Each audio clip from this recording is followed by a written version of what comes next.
नमस्कार फरीदाबाद पहुँचे हैं सेक्टर 48 और उज्ज्वल एजुकेशन पॉइंट द्वारा आज वृक्षारोपण कार्यक्रम का आयोजन किया गया है। उपलक्ष्य बता दें हम किस उपलक्ष्य में कार्यक्रम आयोजित किया गया है। हमारे वॉइस ऑफ फरीदाबाद के चीफ हैं सौरभ भारद्वाज जी, आज उनका जन्मदिवस है। उनके जन्मदिवस के उपलक्ष्य में यहाँ पर पौधारोपण कार्यक्रम का आयोजन किया गया है। विवेक यादव उज्ज्वल एजुकेशन पॉइंट के चेयरमैन हैं।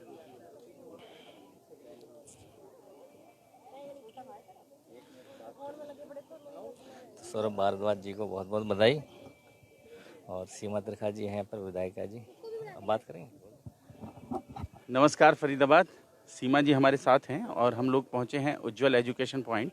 हर साल की तरह आज भी 24 जुलाई को यहाँ प्लांटेशन हो रहा है और सीमा जी स्वागत है। ये मैं सबसे अमलतास का बहुत सुंदर पौधा लगाने के लिए मैं सबसे पहले तो वॉइस ऑफ फरीदाबाद की आवाज़ जो हमारे शहर की है, मैं भारद्वाज जी को बहुत बहुत जन्मदिन की बधाई और शुभकामनाएं देती हूँ। और उज्ज्वल एजुकेशन पॉइंट जो है, मैं इनका विशेष तौर से धन्यवाद करती हूँ। अगर आप देखेंगे तो बहुत सारे बेटियां और बेटे हमारे साथ बच्चे खड़े हैं और आज जितनी हमें ग्रीन रेवोल्यूशन की ज़रूरत है, शायद बार बार हम लोग बोलते हैं कि कोरोना ने हमें बहुत कुछ सिखाया और बहुत कुछ करने को मजबूर किया।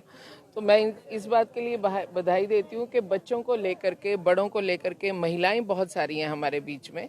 तो ये जो आज प्लांटेशन की ड्राइव चलाई जा रही है उज्ज्वल के माध्यम से, साधुवाद के साथ साथ धन्यवाद देती हूँ, क्योंकि शहर हमारा है, हम सब मिलके इसे अच्छा और साफ बनाएंगे जी।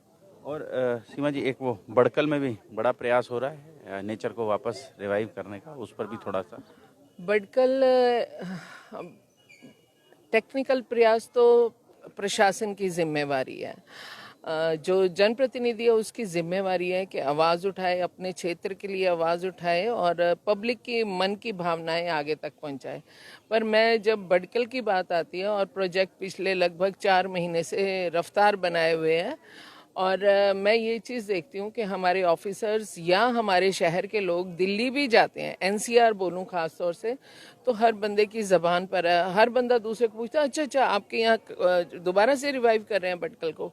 तो उसके लिए मैं आदरणीय मनोहर लाल जी का अगर धन्यवाद, आभार व्यक्त करती हूँ, तो उसके बराबर का मैं आभार उन सभी लोगों का व्यक्त करना चाहती हूँ कि जिनकी दुआओं से ये काम इस सिरे तक पहुँचा। और मुझे लगता है कि बहुत जल्द इसके टुकड़ों में काम हो रहे हैं।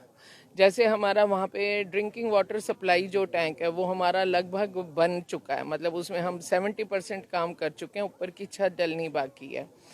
महीने डेढ़ के अंदर वो हमारे को बिल्कुल कंप्लीशन होकर के मिल जाएगा। इसके साथ एसटीपी हमारा ऑलमोस्ट 97% रेडी है। हमें उसमें सिर्फ 3 पाइप्स को कनेक्ट करना है। वो 3 पाइप कनेक्ट करते ही पानी वहाँ तक पहुँचना शुरू हो जाएगा। और इसी प्रकार हम बांध को मजबूत कर रहे हैं, इतने साल से जर्जर हालत में था। तो मुझे उम्मीद है जल्दी से ये तोहफा जो है हमारे फरीदाबाद वालों को तो मिलेगा, लेकिन एनसीआर वालों को भी एक बहुत बड़ी जगह मिलेगी। बहुत बड़ी जगह। और वैसे भी अब एनवायरनमेंट को बचाने के लिए, बड़कल के या कह लें कि अरावली के एनवायरनमेंट को बचाने के लिए सुप्रीम कोर्ट ने भी बहुत सख्त आदेश दिए हैं। 1980 के बाद का कुछ नहीं बचेगा। देखिए, मैं तो एक बात जानती हूँ कि जब आप अपने देश का इतिहास उठाते हैं ना, तो हम लोग जब लोगों के बीच में बैठते हैं तो रामायण पे चर्चा होती है, महाभारत पर भी होती है, गीता जी पर भी होती है, क्योंकि हरियाणा तो गीता की भूमि है। विवेक जी, और गीता को इंटरनेशनली पहुंचाने के लिए माननीय मनोहर लाल जी के बहुत प्रयास रहे हैं। आप किसी भी धार्मिक किताब को पढ़ेंगे और भारत का धर्म बेसिकली प्रकृति पे आधारित है। हम भारतीय जो है ना, हम प्रकृति को मानते हैं। हम वास्तु की बात करते हैं तो वास्तु का क्या मतलब है? Flow of air, light. ये बिल्कुल आपका अगर लाइट, पानी, हवा सब बराबर चल रहा है तो इसका मतलब वास्तु दोष नहीं है। तो ऐसे ही धार्मिक पुस्तकों में भी ये चीज़ लिखी हुई है कि नदी, नाले, जंगल, पहाड़, इनको कम से कम छेड़ा जाना चाहिए। अनइंटरप्टेड जो प्रकृति ने बनाया, जब तक कि हमारे लिए वो हमारी ज़रूरत इतनी ना बन जाए कि मासेस को फ़ायदा हो रहा हो। और हम लोग कानूनबद्ध होकर ही चलते हैं। माननीय सर्वोच्चतम न्यायालय का जो भी फैसला आया तो शिरोधार्य रहेगा। विवेक जी यहाँ हैं। विवेक जी पिछले लगभग कई सालों से ये प्लांटेशन ड्राइव चलाए हुए हैं, विवेक यादव जी। और हर साल 24 जुलाई को हमने बार बार पूछा 24 जुलाई को ऐसा क्या होता है जो आप ये प्लांटेशन ड्राइव चलाते हैं, तो लेकिन वो बताते नहीं हैं। इवन पहाड़ में बड़कल लेक पर भी, वहाँ भी प्लांटेशन किया है, यहाँ भी लगातार प्लांटेशन कर रहे हैं आप। काफी प्लांट्स हमारे बड़े भी हो गए हैं। हाँ, पहले के लगाए हुए हैं। इसी पूरे इलाके में सैकड़ों की तादाद में जो पेड़ सबसे पहले सौरभ जी को उज्जवल परिवार की तरफ से जन्मदिन की बहुत बहुत शुभकामनाएं। और मैम का भी बहुत बहुत धन्यवाद जो बच्चों का उत्साह बढ़ाने के लिए यहाँ पहुँचे हैं।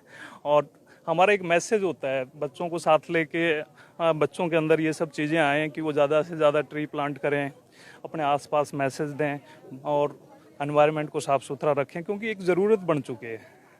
ये पहले हम ऑप्शन में लेके चलते थे कि लगाएं तो लगाएं, नहीं तो, लेकिन आज की ये ज़रूरत है। अभी कोरोना टाइम में बहुत सारी मुश्किलें आई थी, तब से हमने ठान लिया कि हर साल 24 जुलाई को हम 200 प्लांट्स लगाएंगे और उनकी लगातार केयर भी करेंगे। और साथ के साथ हम जो केयर कर रहे हैं, बच्चे भी हमारे साथ होते हैं, बाकी आसपास के जो हमारे साथी लोग हैं वो भी काफ़ी सहयोग करते हैं। अराउंड 70 प्लांट्स अंदर लगे हुए हैं। तो फरीदाबाद जोड़ेंगे आपको शहर की ऐसी ही और महत्वपूर्ण खबरों के साथ। बहुत बहुत धन्यवाद।